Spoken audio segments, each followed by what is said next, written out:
I'm Leslie Brew. I've spent over 30 years in commercial real estate, specializing in leases, property management, and escalations. In today's video, we'll break down different lease types so you can understand the pros, cons, and which one may be right for your situation. Welcome to Lease Type Comparisons Explained. In this video, we'll break down the most common commercial lease types, compare their pros and cons, and help you understand which one may fit your needs best. Lease types affect who pays what, how risks are shared, and how predictable expenses will be. Comparing them side by side makes those differences crystal clear. It's the best way to understand what you're really signing. In a full-service lease, the landlord covers nearly all operating expenses, things like taxes, insurance, and maintenance. The tenant pays a single lump sum rent. These are common in office properties and are great for tenants who want predictability. A modified gross lease is a middle ground between full service and triple net. The landlord covers some expenses, while others are passed on to the tenant.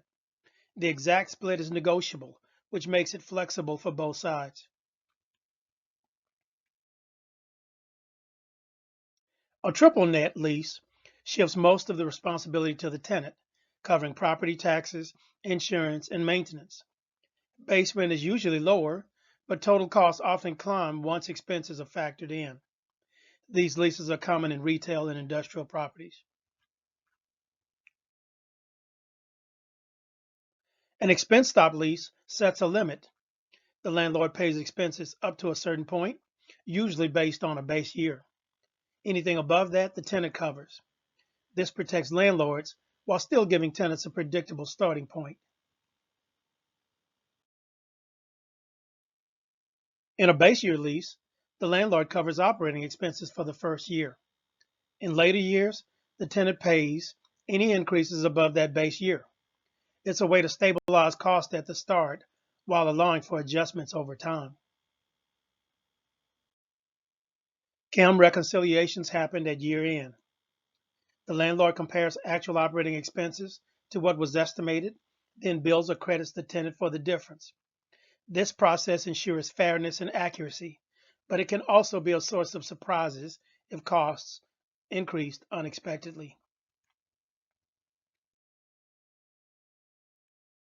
Gross-up clauses adjust expenses as if the building were fully occupied, even if it's not.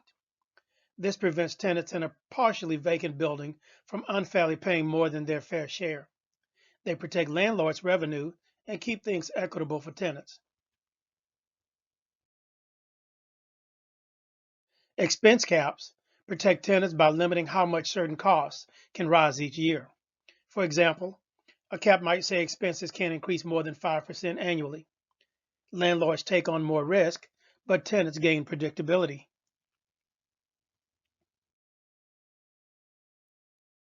Here's a side-by-side comparison of the main lease types. Full service is simple but often more expensive. Modified gross is flexible. Triple net shifts cost to tenants. Expense stops and base year leases add balance, while gross ups and caps create fairness and predictability. Every lease type has strengths and trade-offs. Full service offers stability, but usually at a premium. Triple net gives transparency, but shifts risk. Modified gross and base year balance both sides. Expense stops and caps protect tenants while leaving landlords exposed. The right lease depends on your priorities. Want simplicity and predictable rent? Full service may work. Want control and transparency? Triple net might be better. Looking for balance? Modified gross or base year could be the answer. The key is knowing what matters most to you.